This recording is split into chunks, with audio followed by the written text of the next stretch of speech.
পবিত্র মাহে রমজান উপলক্ষে national environment and human rights foundation Chittagong জেলা কমিটির উদ্যোগে এতিমদের সাথে দোয়া ও ইফতার মাহফিল সম্পন্ন হয়েছে।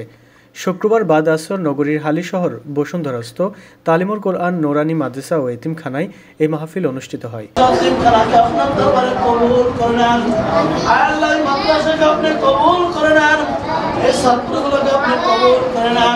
এতে উপস্থিত ছিলেন সংগঠনের চট্টগ্রাম জেলা কমিটির সভাপতি লায়ন মোহাম্মদ ফারুক আহমেদ, সহসভাপতি ইনাম ইলাহি চৌধুরী, যুগ্ম সাধারণ সম্পাদক আব্বাস উদ্দিন, যুগ্ম সাধারণ সম্পাদক মঞ্জুর আহমদ, সাংগঠনিক সম্পাদক নুরুদ্দিন, সদস্য ফারহানা আফরোজ, বিথি আক্তার, জাহাঙ্গীর আলম, আব্দুল করিম প্রমুখ নেতৃবৃন্দ।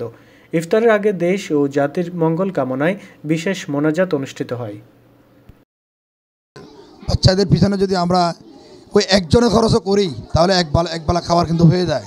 তা আমি দেশবাসীর কাছে আমার অনুরোধ জানাবো, আমরা শুধু সামান্য একটা ক্ষুদ্র প্রয়াস, এই প্রয়াসের মাধ্যমে জানিয়ে দিতে চাই বসুন্ধরা আবাসিকের মধ্যে এত সুন্দর একটা এতিমখানা আছে। এখানে আপনারা যার যার অবস্থান থেকে যতটুকু সম্ভব আপনারা এই এতিমখানাকে সহযোগিতা করবেন। তাহলে হয়তো ওমর ফারুক ভাই উনি এককভাবে প্রতিষ্ঠান চালাচ্ছে, ওনার হয়তো কষ্ট কিছুটা লাঘব হবে, প্রতিষ্ঠানটা আরও বড় হবে।